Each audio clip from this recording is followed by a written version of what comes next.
Bom, vamos falar um pouco agora sobre a classificação das vozes. O que é isso? As pessoas têm vozes diferentes. Tem gente que tem a voz mais grave, tem gente que tem a voz numa região mais central e tem gente que tem a voz mais aguda. Isso vale tanto para as mulheres quanto para os homens e para as crianças também.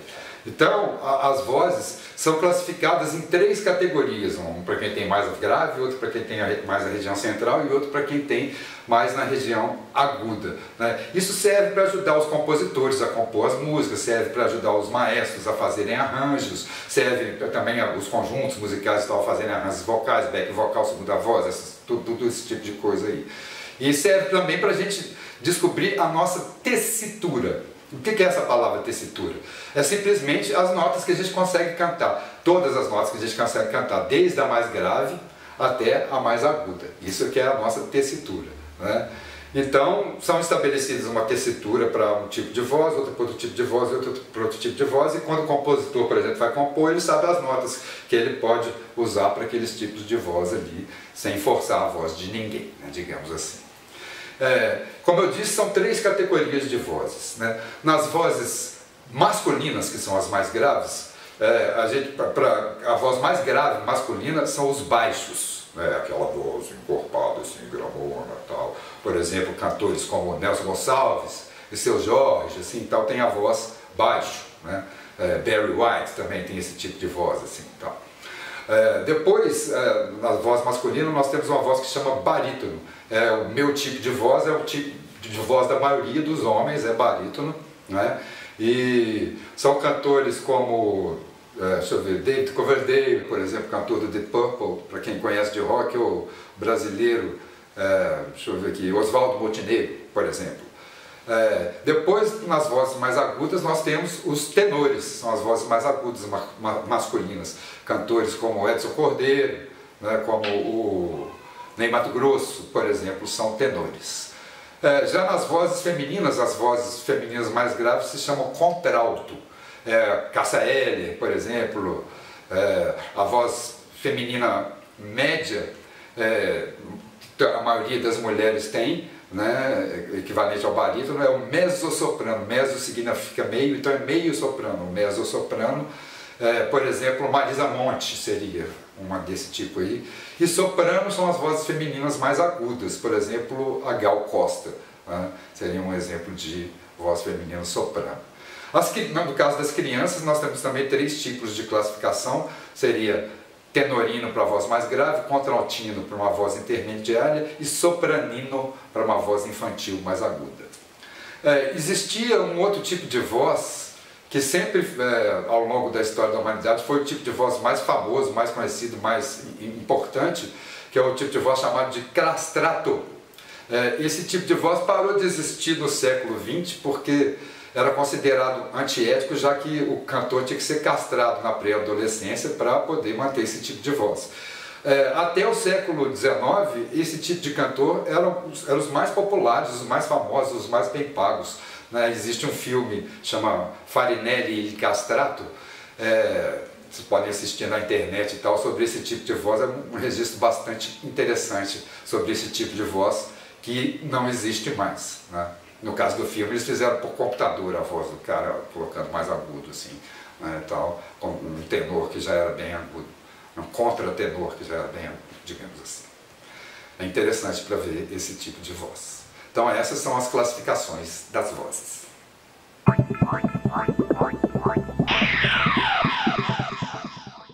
Bom, vamos falar um pouquinho agora sobre higiene vocal.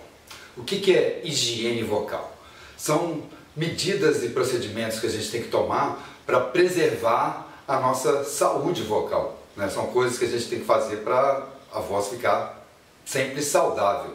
Então, e a gente faz isso como? A gente precisa saber o que faz mal para a voz e o que faz bem para a voz, né? Para a gente poder tomar esses procedimentos de higiene vocal. E esses procedimentos eles têm que ser tomados por todos os profissionais que utilizam a voz, não só pelos cantores, mas também pelos atores, pelos radialistas, pelos locutores, pelos vendedores, pelos professores. Todo mundo tem que se preocupar com isso, porque a saúde da voz é muito importante e a corda vocal, como eu já disse, ela é um músculo, mas ela é um músculo muito delicado. Então a gente tem que tomar cuidado. E como eu já disse também, né, os músculos e órgãos que participam desse processo de produção vocal não foram feitos, projetados biologicamente para isso, né? Então a gente tem que adotar esses procedimentos de higiene vocal.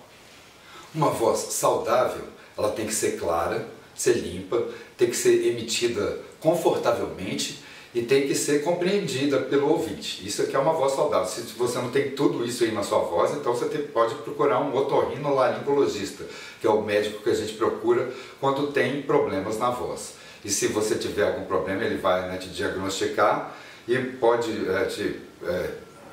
receitar os trabalhos de um fonoaudiólogo, que é um profissional que vai fazer exercícios e procedimentos para melhorar problemas na voz, né?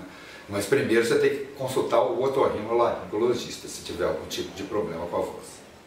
As complicações mais comuns que podem acontecer na voz são os nódulos semelhantes a calos, os edemas, que são o inchaço das cordas vocais, e também as feridas e fendas, né?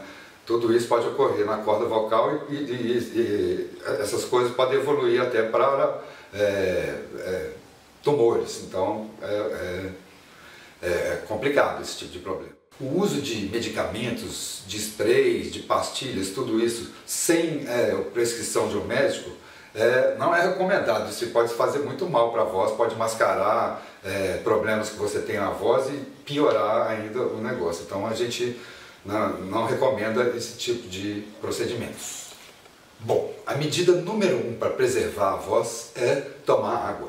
Água é a bebida do cantor. Água, geralmente, preferivelmente em temperatura ambiente. A água faz muito bem, limpa o trato vocal e é a melhor bebida que a gente pode tomar.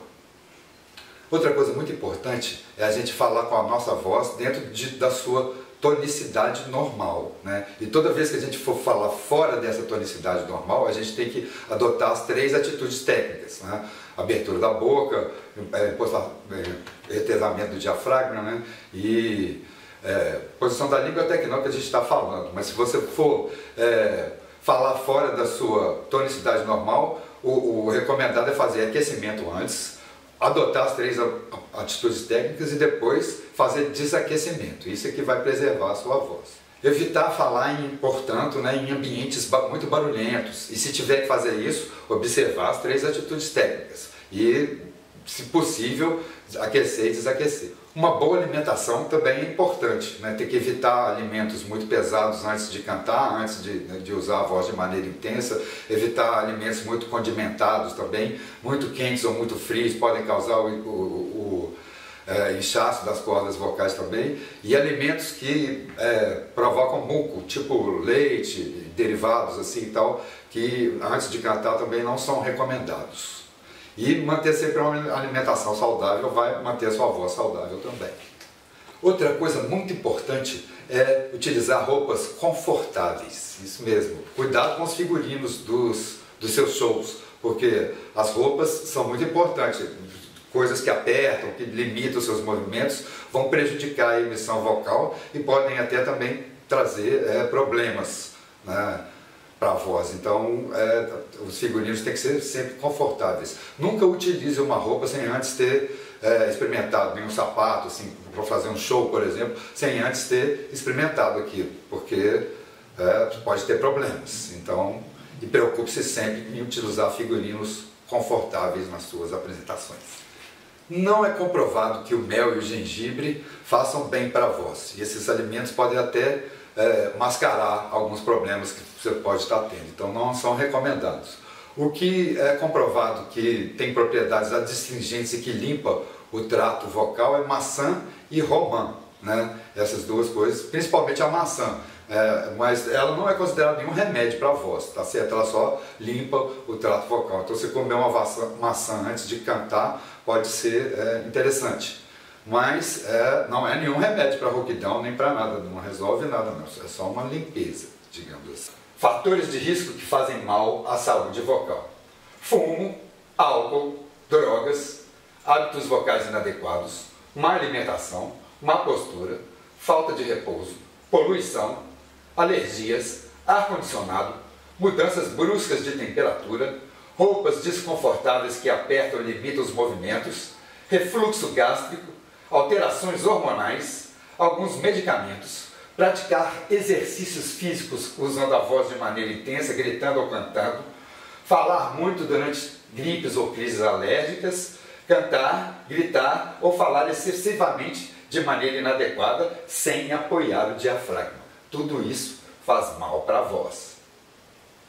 Sintomas de problemas na voz: rouquidão, afonia, que é ficar sem voz, irritação na garganta, tosse, pigarro, cansaço ao falar ou cantar, dor ao falar ou ao cantar, voz fraca e sem potência, dor ou tensão na coluna cervical. Todos esses são sintomas de problemas na voz. Verdades, mentiras e mitos. Tomar um conhaque ou qualquer bebida alcoólica antes de cantar faz bem. Isso é mentira, né? O álcool anestesia o trato vocal e mascara problemas. Você vai abusar da sua voz e depois vai ter problemas. Pigarrear e tossir limpa o trato vocal. Isso aí também é mentira. Essas coisas causam irritação da mucosa e podem causar descamação do tecido. A idade modifica a voz. Isso é verdade. Com o tempo, a voz tende a ficar mais grave nas mulheres e pode ficar mais aguda nos homens. A voz se altera durante a menstruação. É verdade. Observamos uma ligeira rouquidão. Atividades físicas fazem mal para o cantor. Isso é mentira. O que faz mal é praticar atividades físicas gritando ou cantando. Isso aí faz mal para a voz. Mel e gengibre fazem bem para a voz, como já foi dito, não é verdade. Maçã e romã é verdade que fazem bem. Orientações e dicas. Não desgaste sua voz em vão, não grite demasiadamente ou utilize sua voz fora da sua região confortável de fala, sem aquecê-la e desaquecê-la e sem observar as atitudes técnicas. Sussurrar também representa um esforço vocal nocivo. Sempre que houver rouquidão ou qualquer alteração na voz, a primeira providência é o descanso e repouso vocal, ou seja, não falar e dormir. Gripes, resfriados e sintomas alérgicos também demandam repouso vocal. O sono é um ótimo remédio para a sua voz. Quando for cantar, evite ar-condicionado e, se for impossível, tome água o tempo inteiro. Faça sempre exercício de aquecimento e desaquecimento antes de utilizar a voz de maneira intensa, seja cantando ou falando. Faça regularmente os vocalizes e os exercícios de condicionamento vocal. Use roupas e sapatos confortáveis quando for cantar ou dar aulas durante muito tempo, fazendo uma palestra, etc. Quando for utilizar a voz de maneira intensa. Bom, agora você já está preparado para ingressar no mundo da técnica vocal. Lembre-se de fazer sempre as 3 atitudes técnicas: aquecer, desaquecer e bom canto, bom uso da sua voz aí. Até mais.